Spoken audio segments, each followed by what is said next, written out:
I never thought I'd be the type of woman to cross a line like that.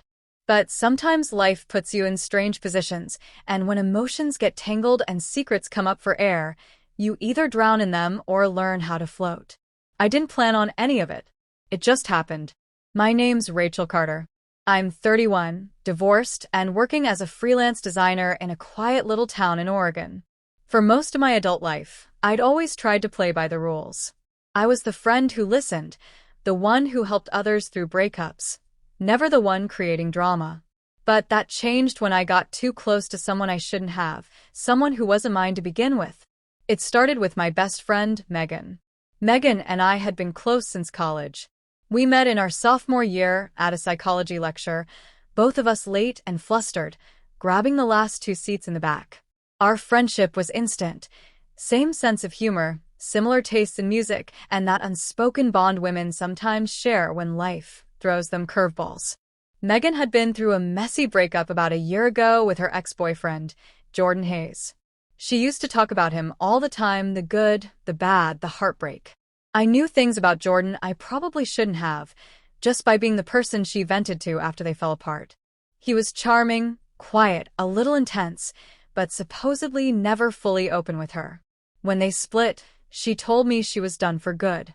No backtracking. No drama. But feelings are messy, and promises are not always bulletproof. I hadn't even met Jordan until a few months after their breakup.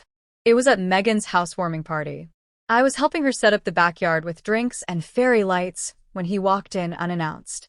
Megan had invited him out of some guilt-ridden politeness, not expecting him to show up.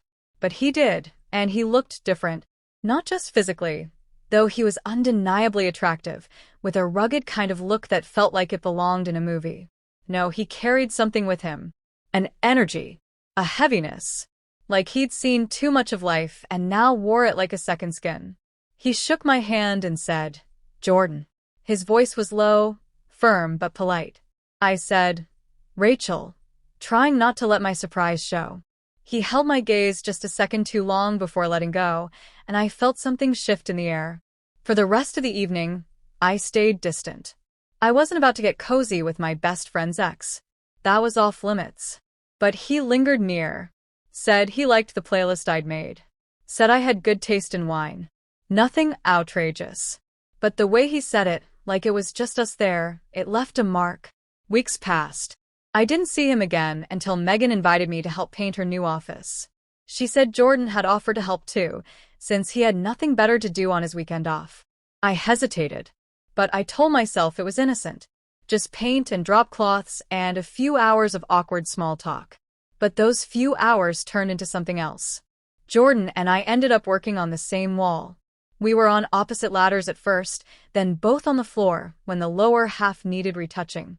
We talked about books, music, life. He was surprisingly thoughtful, his voice slow and careful, like he weighed every word. He wasn't the cold guy Megan had described during her angry rants. He had layers, and I found myself curious about them. After the painting was done, Megan left to pick up food. Jordan and I stayed behind to clean. There was a moment, just a moment, where I dropped my brush and we both bent down at the same time to grab it. Our hands touched. I looked up and he was already looking at me. Not in that obvious way men sometimes do, but deeper, like he saw through me. I pulled back. Fast. "Sorry," I said. He didn't smile, just nodded. "You don't have to be." I left early that day. My heart felt like it had been wound too tight. I tried to brush it off. But later that night, I got a message from an unknown number. It was Jordan. I didn't mean to make things weird. "You're just easy to talk to." I didn't respond at first. Then I did. "It's fine. I just wasn't expecting you to text." "I won't if you don't want me to." I didn't say that. That was the beginning. We started talking. Late night texts. Voice notes. Long conversations about nothing and everything. He never brought up Megan. Neither did I. It was like we were living in some secret side room of life where none of the rules applied. Then one night, everything tipped. It was raining hard. I had just gotten home from a client meeting when my power went out. The whole street was dark. My phone buzzed. "Jordan." Need company? I've got flashlights and bad jokes. I should have said no, but I didn't. He showed up 20 minutes later with a battery lantern and a bottle of red wine. We sat on my couch, wrapped in blankets, while thunder echoed outside. We talked about regrets.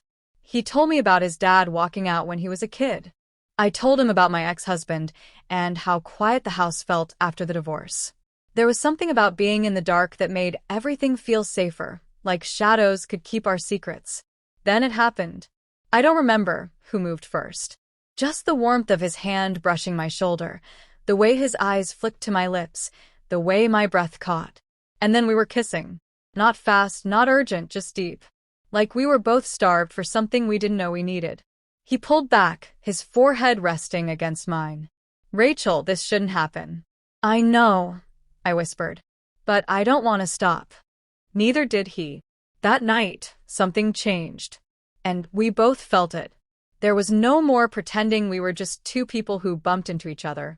No more lines to hide behind. He went too deep, into my mind, my heart, the spaces I'd kept guarded for years. And somehow I let him in, inch by inch, until I was full of him. In the days that followed, we kept it quiet. Megan had no idea. I hated lying to her, but every time I thought about telling her, I froze. Jordan wasn't just some fling. He'd become a part of my daily rhythm.